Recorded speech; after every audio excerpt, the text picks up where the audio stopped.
Ayan, nandito na kami sa bahay nila dito sa may Balasma. Yan ang kusina nila. Maliit lang kusina nila dito. Yan yung TV pa noon. Ganyan kasinop ang nanay. Kahit mga old ang mga kanilang gamit, pa rin niya tinatapon. Yung mga talagang tinatapon niya, yung mga hindi na talaga pwedeng pakinabangan. Luma rin yan, pero gumagana pa rin. Yan ang kwarto nila. Kwarto rin yan, kaso nga lang, kapag may bisita sila, dyan sila umiinom ng tea. Ito naman yung hagdan papunta sa rooftop. Ayan. Tapos, rooftop na dyan. Naman ang pintuan palabas. Ayan. Ito. Kwarto rin yan. Tinakpan namin ni nanay yung mga upuan na yan kasi bagong bili ang mayan eh. Bagong palit nung pumunta kami dito. Tapos, ito pintuan papunta doon sa dalawang kwarto doon. Ito naman ang pinaka playground nila. Oh. Dito ako naglalaro ng bola kasi mataas siya, di ba? Parang bodega ang dating. Kung sa atin sa Pilipinas Ayan naman ang CR nila. At saka yung hagdan na yan papunta doon sa may tangke ng tubig sa taas. Ayan, pintuan din yan palabas sa rooftop. Ayan yung lababo nilang dalawa. Pintuan din yan. Yung pintuan na yan palabas doon sa likod. Tapos sa likod bukid na yan. Ito naman yung bathroom isa. Dito ako nagbabathroom noon. Tapos kwarto din to. Ayan. Kwarto din yan.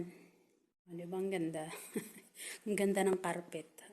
Tapos, kwarto din dito. Sindin natin ang ilaw kasi madilim. Baka may mumu na nakaupo dito. Ayan, dito ako nakakwarto noon. Nung nag-stay kami dito. Ayan.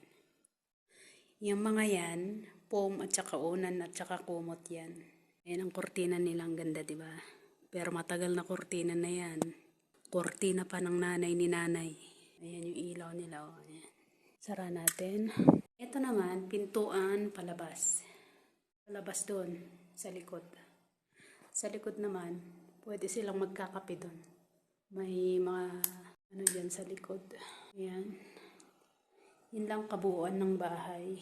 Tingnan natin doon sa likod, yung bukid nila sa likod. Hindi ko kasi makikita dyan kasi nakalak na yan. Nilak nila yan. Kaya dito tayo sa bintana, dito sa may kwarto. Para makita natin sa labas. Ayan. Yan ang kabuuan sa labas. Yan. Ito yung bukid nila na pinapatrabaho sa iba. Ayan.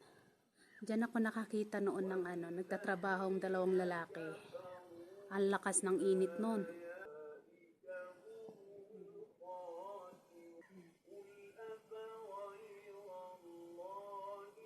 Hindi ako makalabas, nandito ako sa loob eh. Iniwan nila ako dito sa loob.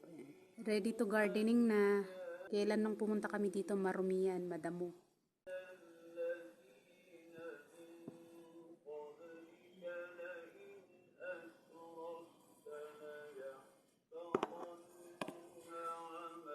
Ayan ang bintana na.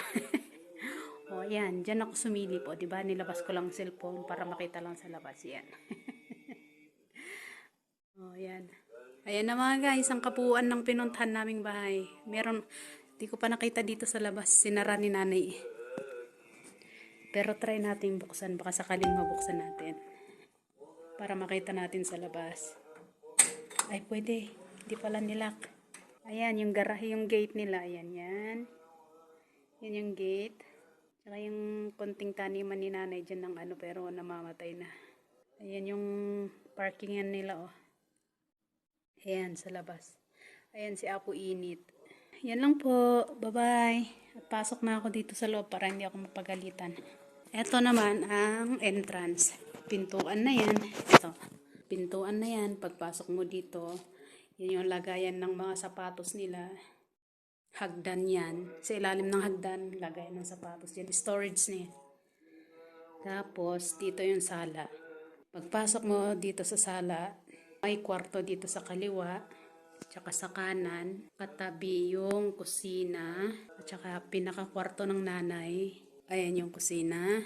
Ito yung sinasabi ko na playground. Pintuan yan palabas sa likod ng bukid. Tapos pagpasok mo sa pintuan na yan, may dalawang kwarto na magkatabi. May sariling CR doon. Yung hagdan na yan na nakikita nyo, tapos papunta sa taas na yan, yung pintuan na yan, ayan yung pintuan, palabas sa rooftop yan. Yan ang CR nila. Kapag may nag-CR dyan, wala na, pupunta doon sa yung ano, pero hindi CR yung nandun. Bathroom. Kaya, eto naman ang kusina, dahil nga walang laman ang mga ref. Sinara ni nanay kasi ano, ayun, walang laman. Pero gumagana ang mga ref na to. Ayan yung luma nilang ref, wala ding laman. Ayan. Kung malapit nga lang sa Pilipinas, hihingiin ko yan eh. Kahit yan lang hingiin ko. Kaya, kumulo na yung ating tubig. Mag-tea na lang muna tayo mga guys. Kasi hindi kami kumain kanina bago kami umalis sa bahay. Kaya pinagtiti ako ni nanay. Kaya pala kami pumunta dito dahil may namatay pala. Magpapakita lang sila nanay at saka ibibigay yung binili na lang tamar. Tapos uwi sila dito, inom sila ng tea, tapos balik din kami. Yan lang po mga guys. Tea muna ako. Ayan. Tsaka ito yung konting tinapay na nilabas ni nanay para sa akin. Yun lang po. Bye-bye.